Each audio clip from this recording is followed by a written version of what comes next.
What's going on, everybody? It's your boy Obscure here today, and we're actually going to do something a little different. Normally I do a bunch of music stuff, but I actually have a different project in store for you guys, so let's get right into it. To get started, this project is actually a graphic design for someone that got in contact with me and asked if I can make a graphic for them. It actually started with them messaging me and asking where I get my graphics done at. And lo and behold, I actually do all of my own. Every grime picture, every album artwork, everything, every graphic design you've seen on my channel or on my Instagram or anything of that sort has been made by me. A little history about myself. Back in high school, I took half a semester of garment printing, which we created shirt designs and printed them onto shirts. And then I took a full year of graphic design, which we worked on Photoshop with learning how to create a graphic design that draws your eye in. We learned different styles. We learned how to make a movie poster or just any poster in general to attract someone's eye. Fast forward, here we are. He hit me up and wanted some work done. So I decided, why not? Let's go ahead and help him out. He's a new producer. And so, you know, as you see here, his name is DOWNTUNE. He is a new producer. He's been producing bass music for about 6 months now, from what I understand. And I mean, he's pretty good. I'll give you a preview right now, so listen.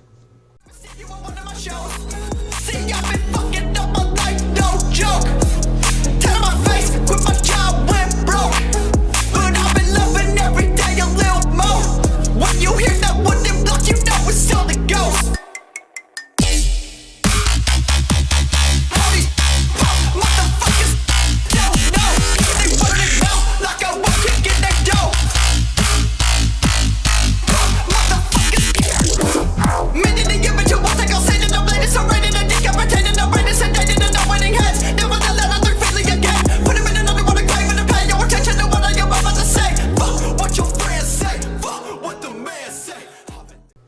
Alright, so I hope you enjoyed that. I know I did. I personally liked how he set that up. It's a good song that he did. It's a good remix. So with all of that said, let's go ahead and dive right into this. We're gonna I want to show you how I pretty much came up with this process and show you what I started with.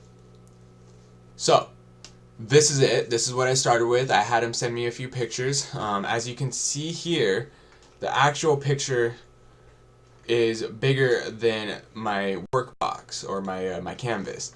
The reason is because this is a 3000 by 3000 image. So if you look up here, it's 3000 by 3000, and the reason why I have it so big is so that I can get down and dirty with the details, and then it can also be scaled down in order to look better for smaller devices such as a phone or things like that. So I scale up and I put it in the borders of what I roughly like, what I want to work with. So I go ahead and I place that all the way down here. Okay, so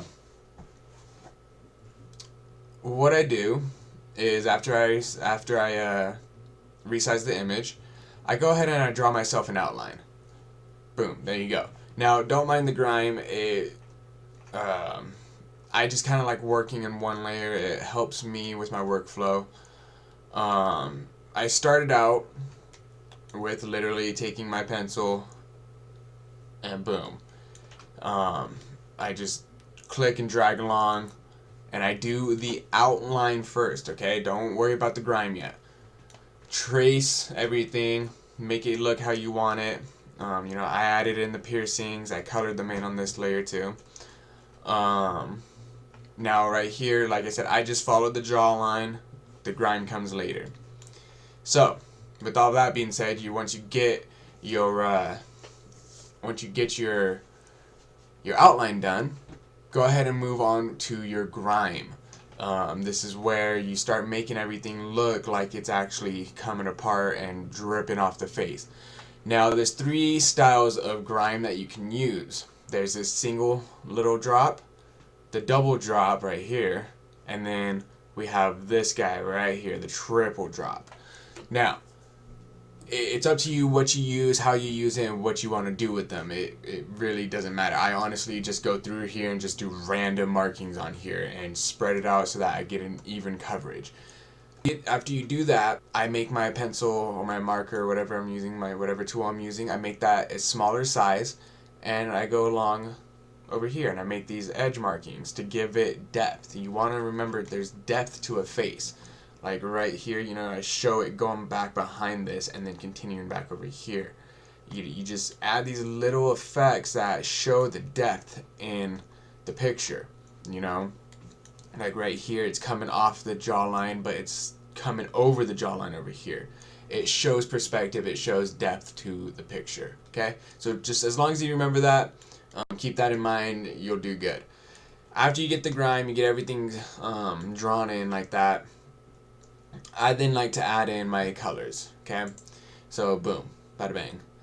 Nice, simple colors. What I do is I talk to my client. I asked him, what colors you like and everything of that sort, and it boiled down to the colors you see here. I just painted the face on a new layer, and right here I used a textured brush and just kind of added in some lines. I mean, it's really all it is. The brush stroke is called Hatch Pen, and it gives me nice little crossings like that. Now, originally the hair was this yellow, blondish color, but the client wanted it darker, and I'd already put these scratch marks in, and once I colored it, it left it like that, but it actually looks pretty cool. It looks like there's, another layer or, another factor in this, because it is a shaved head, so there is more than just hair and showing right here. There's a little bit of skin coming through. Now I know the skin in this is purple, but you get what I'm saying. Same thing with the eyebrows. Nice and simple, right? I used very bright contrast with this green. I wanted it to pop. I wanted it to show and catch your eye when you looked at this picture. That's why I chose that color.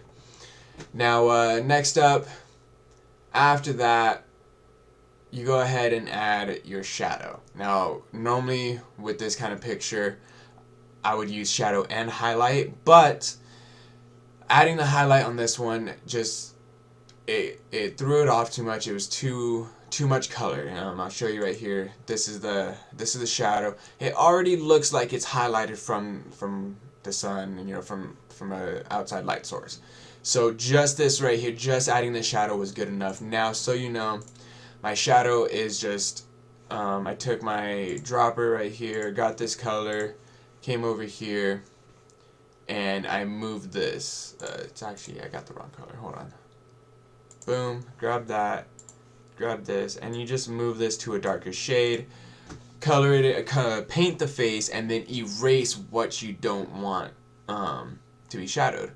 I like to keep the shadow around the eye. It does show a little bit of indentation, a little bit under here, under the chin, not too much though.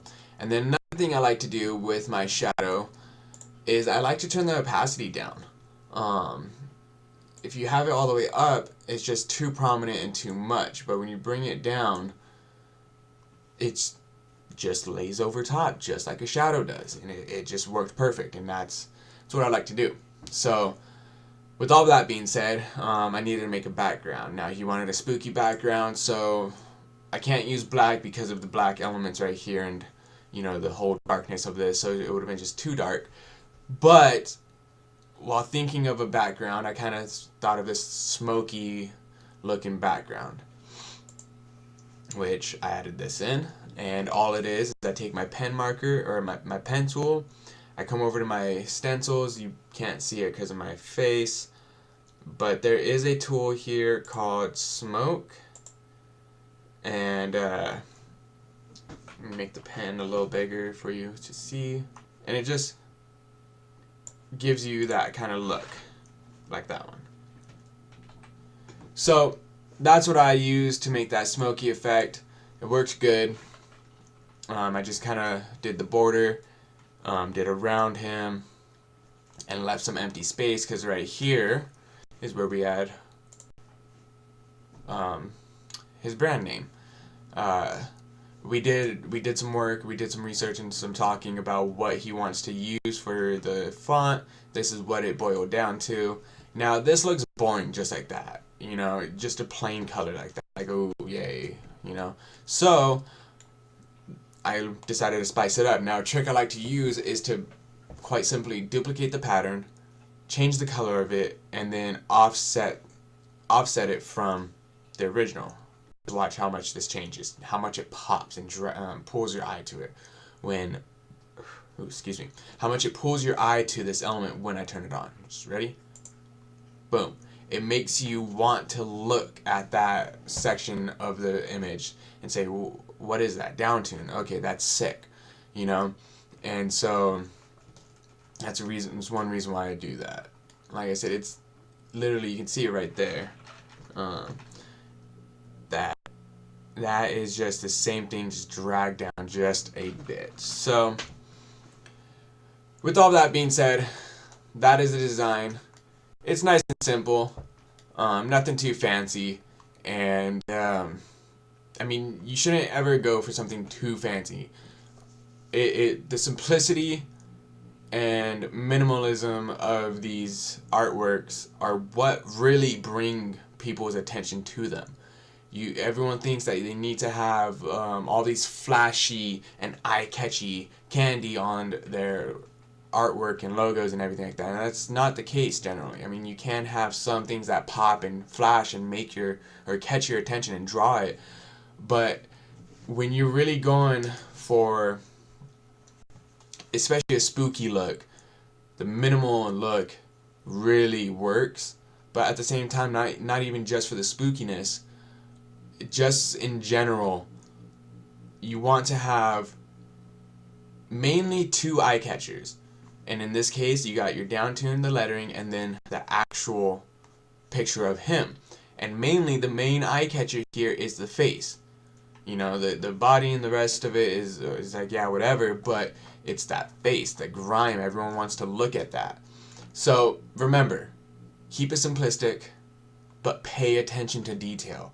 If I'm not mistaken, somewhere on here, like if I were to change this color, you would see that certain spots would need to be touched up. I would need to go and like add in some more color. See, you come over here, you would need to color that in separately. And that. Come in and pay attention to that small bits of detail. And that will really help you progress and make better artwork. So, I hope you enjoyed this video. It's been a quick tip video with Obscure. Come back next week for more. I'm going to try and put out a video every Friday for you guys to enjoy. I'm going to try and bring you one video every Friday, every week. Okay? So if you enjoy, go ahead and subscribe, hit the like button. It really helps me out. I really appreciate it, guys. And until next time, keep it real.